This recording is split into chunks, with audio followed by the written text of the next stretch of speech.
Siapa now? Are you ready? Kicau, kicau, kicau mania. Kicau, kicau, kicau mania. Kicau, kicau. Hello guys, I'm Ilmiani Wanda Yunista. I'm a student in Pekalongan University. My major is English Department in 4th semester. Today, I will explain a teaching method that can make students more active in listening class, called listening teams. Why effective? This method is effective because students do not only listen, but also think, discuss, and speak, so learning becomes more active and meaningful. Definition: listening teams is a cooperative learning method where students are divided into small groups.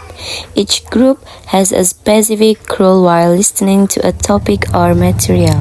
So, apa sih listening teams itu? Listening teams itu metode belajar listening atau mendengarkan yang dilakukan secara berkelompok, di mana setiap kelompok punya tugas yang berbeda saat mendengarkan materi. Jadi bukan cuma siswa duduk dengar selesai, tapi siswa mendengar, listening, mikir, thinking, diskusi, discuss, and speaking atau berbicara. Jadi intinya itu mendengarkan, lalu mereka kerja kelompok, dan pembagian peran di setiap kelompok tersebut. Biasanya dalam kelompok dibagi menjadi 4 peran. Inverse summarizers atau perangkum. Perannya ini dia ngambil inti cerita dari cerita tersebut. Ini tuh cerita apa sih? Nah, yang kedua, questioners atau penanya. Jadi ini perannya ngapain? Tugasnya dia bikin pertanyaan kayak kenapa ini terjadi, latar belakang, siapa aja tokohnya. Peran ketiga itu si clarifiers atau penjelas.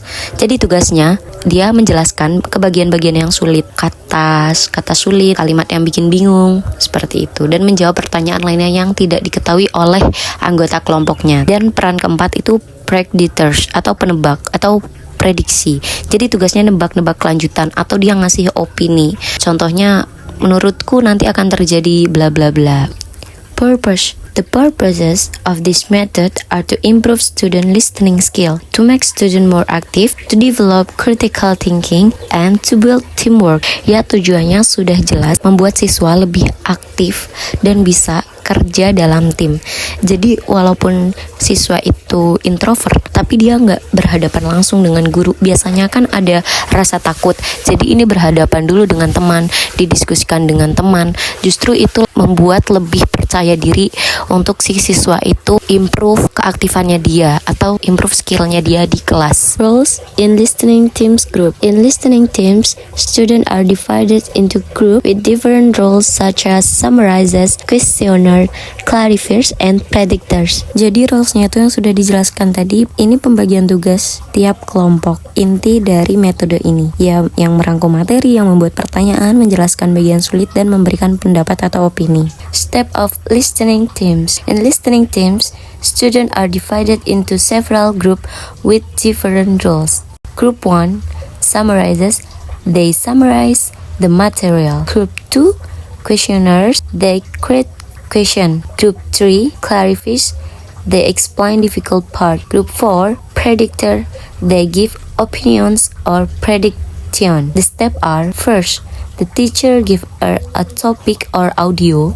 Second, student listen carefully. Third, each group completes their tasks.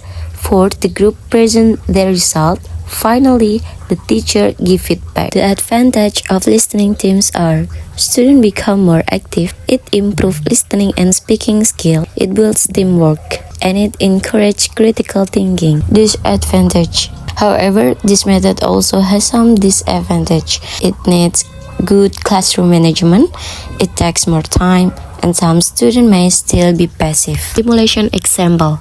In this simulation, the teacher first divides the student into a group with different roles. Then, students listen to the same story. After that, each group discuss based on their text, such as summarizing, asking questions, clarifying difficult words, and predicting the story. Finally, students present their answer, and the teacher give feedback. Through this simulation, we can see that students are actively involved, not only listening but also thinking and speaking.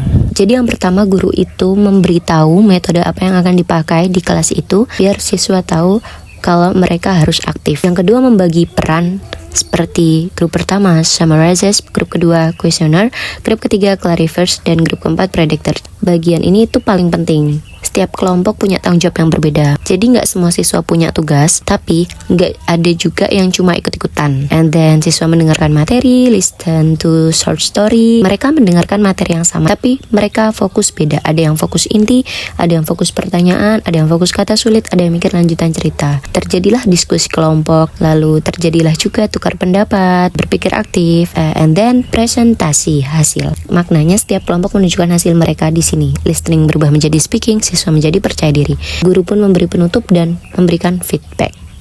Mengapresiasi siswa, menegaskan bahwa itu contoh metode listening teams. In conclusion, listening teams is an effective method to improve student listening skill and participation in the classroom. Thank you for your attention.